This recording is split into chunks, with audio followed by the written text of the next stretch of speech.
Metroid fans, to the channel, and today we have a huge update on what appears to be brand new real proof of Retro Studios preparing Metroid Prime 4 for next gen / cross gen, and possibly the remaster of Metroid Prime Trilogy as well. Also, stay tuned after that because we have the long-awaited in-depth tutorial on how you can get Metroid Prime Trilogy to look just like this on your PC in this amazing mod I will be detailing that is going to blow your mind. However, first things first, we are now going to announce the winner of Metroid Dread Special Edition, and I want to say thank you all very much for showing your support on our last video for that giveaway. However, don't worry if you didn't win this prize, because right after we announce the winner of Metroid Dread Special Edition, I have another huge new giveaway that up to 3 people can win. So pay attention to that. But without further ado, the winner of Metroid Dread Special Edition is Larry Soul Cactus. And big thanks to you, Larry, for your years of support. I've definitely seen you in my comment section and on Twitter over the years, and I will be contacting you shortly to get contact information to send you Metroid Dread Special Edition. Thank you very, very much. So like I said, if you didn't win the Metroid Dread Special Edition, don't worry, we have another giveaway going on right now in this video. And it is a huge giveaway that up to 3 people can win with a total value of $150. I'm giving away 3 $50 Amazon gift cards. So let's go over the qualifications that are extremely easy for you guys to win. So first of all, just like the previous video, 750 likes on this video that you're watching are required. And here's the key part to getting this prize. I've started a brand new live channel that I am going to be promoting here. So subscribe to the Super Metal Dave 64 live YouTube channel and you have a chance to win. Also follow me on Twitter, and if you already did so in the last giveaway, you don't have to do anything, of course, and leave a comment in this video saying gift card at the very least. But the big key to win these gift cards, guys, is to subscribe to the Super Metal Dave 64 live YouTube channel, and I'll leave the link in the description and in the pinned comment for you to click on there and subscribe. But the goal for the first $50 gift card winner is when the channel hits 500 subscribers. Right now we're at 150 subscribers, so we're almost there already, but when it hits 500 subs, I will be giving away a $50 Amazon gift card. But then when we hit 1,000 subscribers, I will be giving away not 1, but 2 $50 Amazon gift cards to 2 winners once we hit 1,000 subscribers. So that's $150 total value. I'll be giving away 3 Amazon $50 gift cards to 3 of you guys, and I'm doing a full playthrough of the Metroid Prime Trilogy with the mod I will be showing you in this video. It's going to be hours and hours and hours of content on that live channel. Every single nook and cranny of that trilogy will be explored. So if you like what you see here, think of the live channel as an extension to this channel and subscribe to the live channel, and I definitely think you will enjoy that quite a bit if you're a Metroid fan and Metroid Prime fan. I will be playing other games as well in that live channel, but I will be highlighting Metroid Prime Trilogy as an ongoing series, hopefully all the way up until Nintendo finally announces and releases the Metroid Prime Trilogy remaster coming up maybe next year. So look for the link in the pinned comment in this video. Thank you guys very much. Now let's get into the information about Metroid Prime 4 and Metroid Prime Trilogy from Retro Studios. When we go over this information, keep well in mind that Retro Studios still has not released an original game on the Nintendo Switch since the Switch was released in 2017. They have ported only Donkey Kong Country Tropical Freeze to the Switch, and when we're looking at this information, it is very clear that Retro Studios is already working on the next piece of hardware from Nintendo that is not the Nintendo Switch. And there's some very key points here to pay attention to that we'll go over in regard to this. It has been discovered that Retro Studios is now hiring for a brand new technology engineer to join the team to be making new technologies for them that appears to be targeting brand new hardware. And yet again, this is a very big job description. There's quite a bit of things listed, so we are only going to go over just a few things about this job description. There's basically no denying it at this point. A brand new next-gen Switch is on the way, and this information spells it out pretty clearly. So let's take a look at what they're asking for here for this technology engineer. It says, implement new core technologies necessary to realize the vision of our games, optimization of engine and game systems to take full advantage of target hardware and architecture. Doesn't even mention Nintendo Switch here. Research coding techniques and algorithms to keep current on technological developments and advancements in the game industry. Participate in development, optimization, and debugging of low-level systems like physics, animation, and memory management, experience working on content processing pipelines for game engines, experience collaborating with engineers across multiple teams and features, strong hardware and software architecture knowledge, and experience with optimizing network and file I/O performance. Okay, so there are some very key pieces of information there that basically confirms Retro Studios is well on the way of working with new hardware, and they're looking for technologies to implement for this new hardware coming from Nintendo. And they said straight out that they're working with new technologies necessary to realize their visions and to take full advantage of target hardware and architecture, along with keeping current as in modern, right? Like the newest, latest, and greatest developments and technology in the advancements of the game industry. Also, they're looking for somebody with experience with optimizing file I/O performance. And that's a huge hint that they're working with an SSD for a new piece of hardware, or basically with their PC development kits that they're working with, how fast of the performance they can get with file transfer through I/O performance. So this is huge information here. And like we said before, Retro Studios hasn't actually released any game on the Nintendo Switch, and the Switch is entering into its 6th year in 2022. So it seems highly unlikely at this point that Retro Studios is simply just working with the current Nintendo Switch, because none of these things actually make sense for them to be using on such an old, outdated piece of hardware. The Switch is based on a 2015 Tegra X1 processor, and absolutely everything Retro Studios has been working on for the past 3 years or so has been brand new technologies, and behind the scenes they are continuing to push the envelope with newer technologies that they are developing for. Their goals are things that are brand new, not things that are based on old types of technology, especially leading into this I/O performance, like using the SSD, for example, which is the norm of today's standards for PC, PlayStation 5, and Xbox Series X. They all are being programmed to use the SSD to load games faster, to load assets faster, and during these last few years they could be well prepared to basically be leapfrogging the current Nintendo Switch and what Nintendo has been targeting, and they will be moving forward with this type of technology in their new projects coming out, like Metroid Prime 4, and even the possible port of Metroid Prime Trilogy HD could be testing out their new engine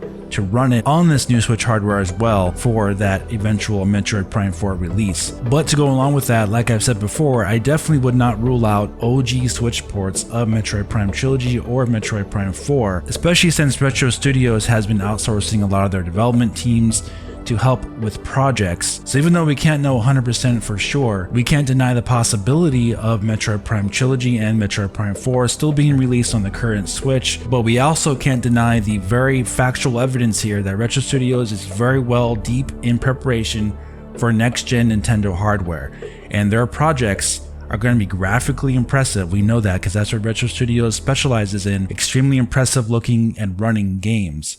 So we know that these games are going to be targeting also this next-gen hardware at the very least. So we have a lot of very exciting things to look forward to with Retro Studios. Now, if you're watching this video, no doubt you're a Metroid Prime fan, and maybe you're thinking to yourself, well, what is the best way that you can play Metroid Prime Trilogy in 2022 while we wait for Nintendo to finally release the Metroid Prime Trilogy sometime in the not too distant future? And that, my friends, will be using the Prime Hack version of Dolphin, also with Gigapixel AI upscale textures installed into the game, and using ReShade, which is a mod that changes the graphical effects of the game that you can do yourself. And I'm going to show you exactly how you can do that here in this video. So pay attention very closely to what I go through on the screen here, and you can do all this yourself on your PC. So first of all, you're going to want to download the latest version of Dolphin, which is the beta version that they release almost on a daily basis. And it's very good to have the latest version of Dolphin because there's lots of updates that have to get things running better on more and more different types of PCs and pieces of hardware. I already have Dolphin and Prime Hacked installed on my PC. I'm just going to be doing it again here to show you what to do on your end so you can get to work on your PC. So after you download and extract Dolphin, you're going to download the latest version of Prime Hack, and then you're also going to download a program called Prime Hack Updater, which you will then put the exe file into the Prime Hack 1.0.5 file folder, and as time moves forward, as the modding community updates Prime Hack, you can use Prime Hack Updater to update that original Prime Hack exe file for Dolphin. So after you extract all that into their folders, you will then go to the regular Dolphin main folder where you installed it at. You will then need to create a folder named Load,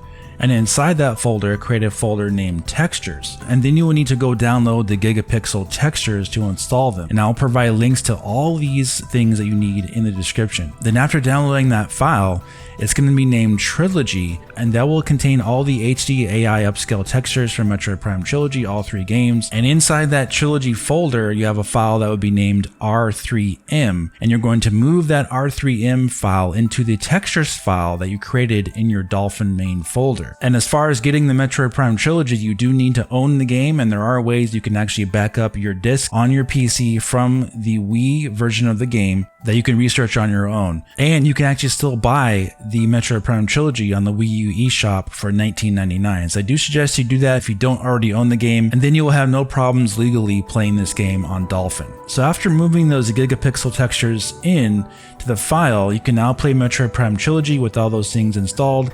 You can even play with the mouse and keyboard or with the controller if you want, which I'll be showing my settings in just a moment. However, we're not done just yet with modding the graphics, and for the next mod we'll need to download the program called ReShade, which will be the proverbial icing on the cake that will truly make Metroid Prime Trilogy move up to the next level in its graphical presentation. So we will download ReShade to the desktop and open it, and from there it's going to give you the option to choose what program exe you want ReShade to work for, since it can work with most games actually, but it's especially good for older games like this one. So when you install it, you need to select the Prime Hacked version of Dolphin, and then you can choose which graphics API works best for your computer's GPU.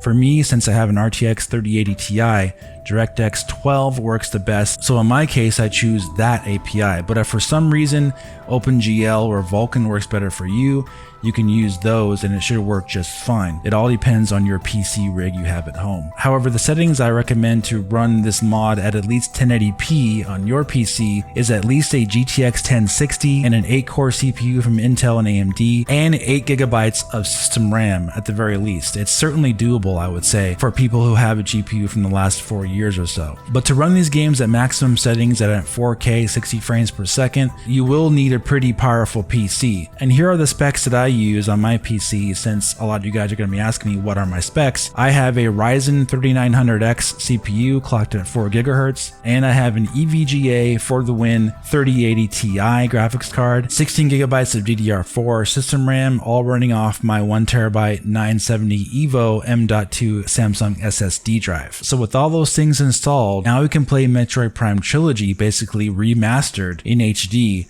with this Prime Hack. And here are my settings for controls. I've gone back and forth with using mouse and keyboard and controller, but currently I'm using a controller since it does help with using the morph ball easier for getting 100% completion on each Metroid Prime game's puzzles.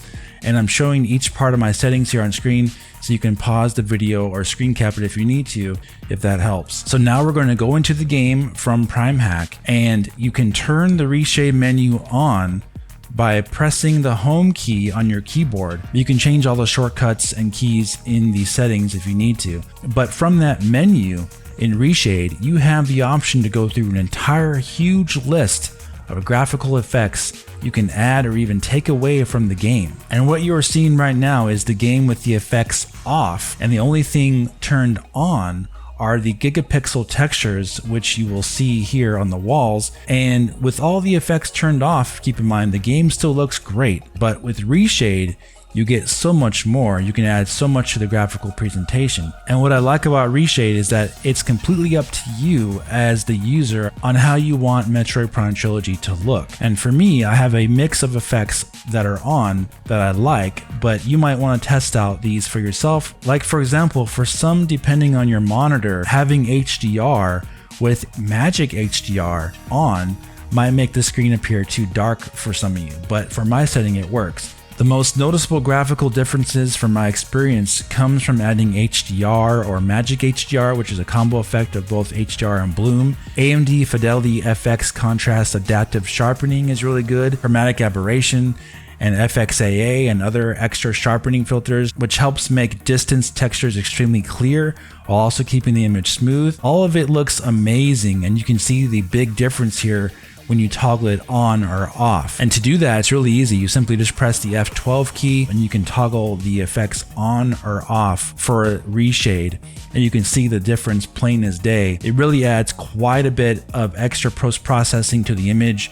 It makes it basically look like a brand new game with all these updated graphics you can see there. Even though the geometry is basically the same, all those extra effects really do make a huge difference on how great this game looks on your PC. So that's how you can get your very own remaster of sorts of Metroid Prime Trilogy running on your PC to tide you over while we wait for Nintendo's very own re-release. Keep in mind that the Nintendo Switch should actually be capable of running all those same effects since the game is on Dolphin, so something like this designed for the Switch and not emulated like we have here probably could run just fine on the Switch at 1080p 60 frames per second, especially if it's running on this new engine from Retro Studios, which is designed of course to run on Nintendo consoles, but also, like we discussed, a next-gen Switch would benefit from a remastered Metroid Prime Trilogy even more so, with even higher fidelity textures and more updates to its models and assets. Either way, I think we should be very excited for 2022 to see where all these things are heading.